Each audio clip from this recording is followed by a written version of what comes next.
Yo, what's up? It's Caliglo. I'm here to give you guys another video about how we can rank up with some not the best aim.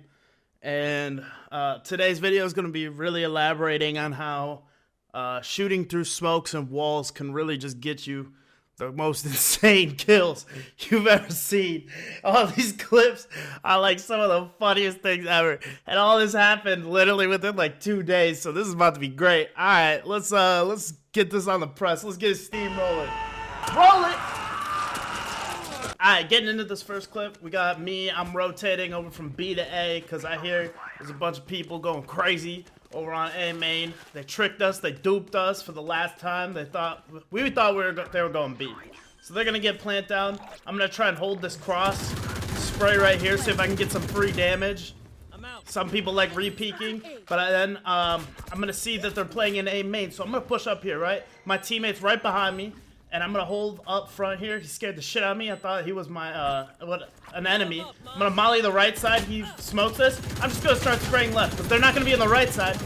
I check a little bit of the right, back to the left. I get 3 kills through there. Immediately try and ult, but my Cypher is honestly a G and killed them, but it doesn't matter. So there I was like, I'm gonna detain the Cypher and take the spike, and then I realized I was standing right next to him, and I was like, that's probably not the best way because I'm probably gonna lose. If I detain both of us, and then he's gonna throw me basically into the abyss. So, overall for that clip, right? Shooting through smokes is probably the funniest shit you'll ever see in your entire life. So I mollied the right side. My Cypher cage is up, right? Cypher cage lasts like 10 seconds. I know they're not going to be on the right side. I can see them shooting from the left side. So I spam the left side, right? My molly pops. I start shooting over a little bit on the right, trying to discourage that moving to the other side. And then I go back to the left. I get 3 kills there because our Cypher tapped, and I'm just spraying in what is typically what people hold. Nobody on their team has an ability to be able to molly the bomb, so everybody has to peek it. And I have an Odin, so I just spray. I honestly just spray and pray. I see the bullets coming out. Sometimes you could do like the quick maths, you know, like you look at the geometry and the triangles in mathing and Pythagorean's theorem, and just figure out where the bullets are coming from and just take a best guess. Whip out the protractor if you need to, and then you just you spray back. And then I immediately whipped the ult out because I could hear him coming up art, and I was like, this is just a free detain. But my Cypher was a G, and I just shooting through smokes, just try and eliminate angles. If you have a molly off one side and then spray the other side. Just makes your life really easy. Buying an Odin, shooting through smokes is, whew. Oh, that's hot. That's hot. Alright, so getting into this clip, right? I'm buying my trips, I'm buying Odin. I'm like, sweet, spinning my little twirly knife. I'm like, I'm gonna go over to B. And I'm not doing too hot here, right? But I know that they like steamrolling onto sites. They like running it fast. So I like to also set up a mid camera. If you do this little jump camera, you can view top cat and help your team like figure out if someone's pushing there fast. And then from here, I'm like, you know what? I think I'm just gonna spray through this because they run this fast anyway. Spray. I get 2 kills right off the rip. Spray a little bit extra. Go destroy the bolt. Not the bullet, but the dart. And now I'm gonna play a little bit back. I'm gonna re-put down that trip that I should have put down in the beginning. I've got multi-layered trips, and then something in my brain snapped. Something inside of me. And I go, I'm whipping this. Why? Why past me? Why past Caliglo? Why would you ever whip that? You're Cypher. Play back. So overall for this clip, right? Besides me basically being a dumbass at the end and whipping for no reason other than I was egoed and did it, right? Which all happens to us. It happened to me. It happens to you. It happens to Johnny over there. Johnny peeks every time, bro. Joe Schmo, he's even worse at it. Joe Schmo be peeking everybody. Joe Schmo, a jet main. Joe Schmo hates you. So, just know, the ego does get to everyone, right? It's the elusive disease. Egoed out of my mind. It's a diagnosis and everything. So, shooting through walls, right? That's a really good shooting through wall at the beginning of a round.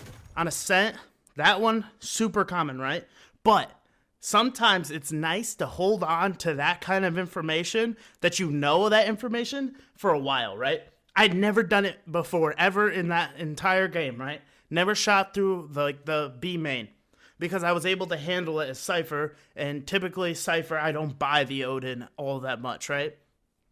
But on Ascent, I'm sitting there, I'm holding on to that little bit of information, maybe on a pivotal round, or just switching it up, just something. Here, we just needed one more round, and I was like, what's going to get them out of there? And usually, I'm like, all right, well, I'm not the best with aiming. I'm like 8 and 17, so I'm either buying a Judge here, or I'm buying an Odin. And so then I decided to whip out the Odin, because it has a really, really easy way of shooting through that wall, and they historically have been pushing through there pretty fast, so I know they aren't gonna wait for me to do, aren't gonna wait to see if anyone's spamming anything, so I was like, screw it, and just shot through there, managed to pick up 2, because it's like a little bit of a guessing game, but it's also like a big deal of it is like just analyzing trends and patterns on the enemy team, and then exploiting them, and then when they go to change it, being one step ahead and predicting what you think they're going to change it to. If they're really fast pushers and you spray through, if you spray through main on Ascent, okay, maybe now they're going to play back. Well, if they're going to play back, maybe we have someone push up Cat and scare the ever-living shit out of them by having a really fast Cat peek into the backside of B main while they're all standing there. Or we know that they're going to try and switch over, maybe have a little bit more mid presence. Maybe my Jet buys an op and plays on tree. It's all just an evolve, right? Constantly evolving, adjusting, and trying to predict.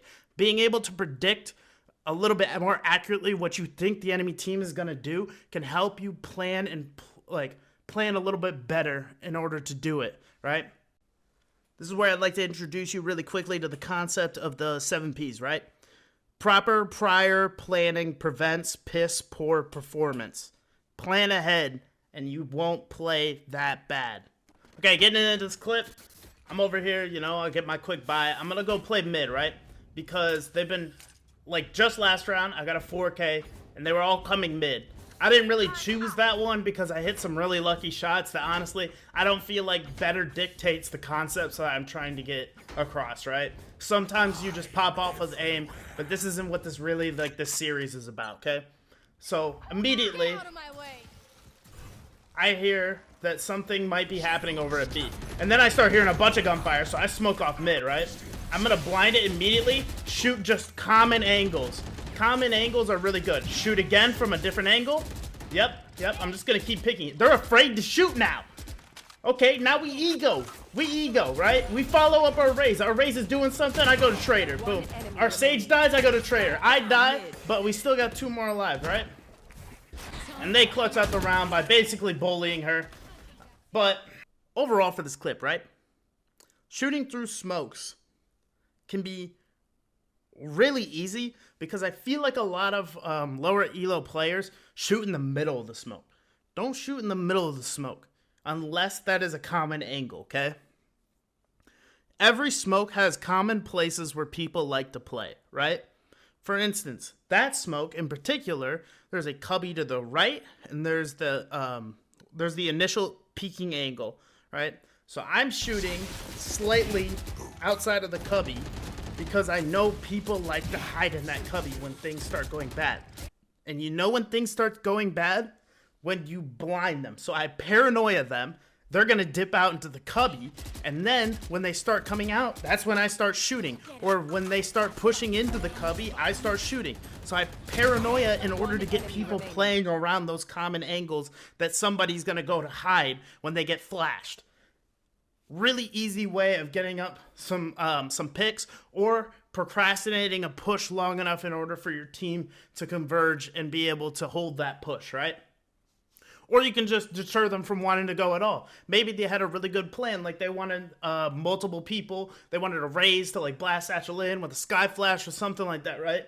Well, you can prevent all that if you can blind them all. Now Raze is blast packing in. She's paranoid. The rest of her team doesn't want to push with her now. Paranoia as an omen is a really, really useful tool. And you can use it really well if you use it at the beginning of a push on defensive rounds, right? if they're pushing in and you know, like you hear the sky flash, whip out that paranoia, throw it into A main or throw it into B main or down mid or wherever they're pushing from. That way they will be discouraged, and maybe you have one Raze on the site by herself, whether she's paranoid or not, doesn't really matter, because now her team didn't push in with her. We can probably pick up a 2v1 pick before they even push in. And now everybody gets to get out. We get to take a 4v5 as a retake, and you just get to play numbers. And overall, it just makes retaking the site just a little bit jelly, right? So that's going to be it for the clips. Thank you guys so much for the amount of support I've been getting. It's honestly, I say every video, and I mean it every video. It's amazing. You guys are amazing. And these videos are anything that I can do in order to help progress you guys. And currently, right now, I'm working on a new series with somebody in my Discord who I'm going to be coaching and getting into it with. And we're going to be able, I'm just trying to coach him up to a level that he might be able to represent a little bit better as what he thinks is his elo, right? So once again, thank you so much. Really does mean the world to me. I feel like I can't say it enough or say it in a way that really represents or like truly represents how I feel about all of this support that I've been getting. So thank you so much for watching the video. Don't forget to have a great day.